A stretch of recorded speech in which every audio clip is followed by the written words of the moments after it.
48 teams entered the World Cup, more than ever before. 32 of them survived the group stage. Some of the best teams in the world go home after 3 matches, and some teams that nobody expected to survive do. The group stage is where the World Cup actually begins. Here is exactly how it works. 48 teams are divided into 12 groups of 4. Each group is labeled A through L. 12 groups total. Every team in a group plays every other team in that group. That means 3 matches each. No more, no less.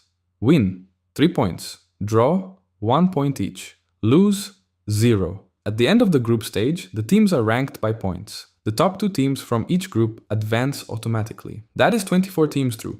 But there is more. The 8 best third-place teams also advance, making 32 teams total in the knockout stage. Some teams win 9 points out of 9 and still get criticized. This is football. And some teams scrape 4 points and their manager gets a statue. Context is everything. Third place? Maybe. It depends on how other groups play out. Nobody likes this uncertainty. It exists anyway.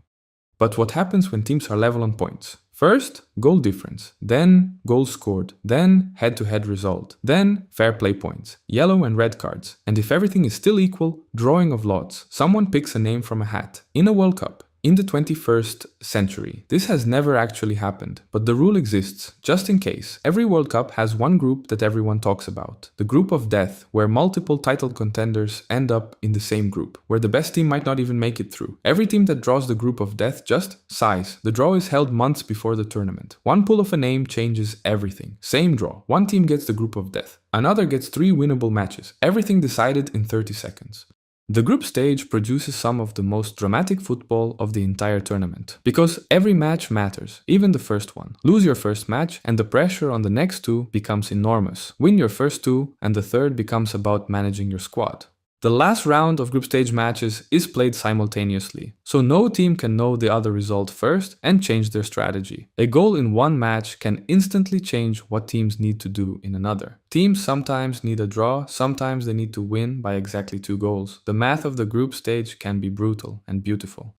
Before the draw, teams are seeded into 4 pots. The best teams go into pot 1 and are kept apart in the early rounds. The idea is to prevent the best teams from eliminating each other too early, in theory. In practice, the group of death still happens, but it is the system everyone uses. The group stage is where everything is decided before anything is decided. 3 matches, 3 results, 1 path through. Now you know how it works. Next time you watch the group stage, you will see the tension underneath. The game has not changed. You have. You're welcome.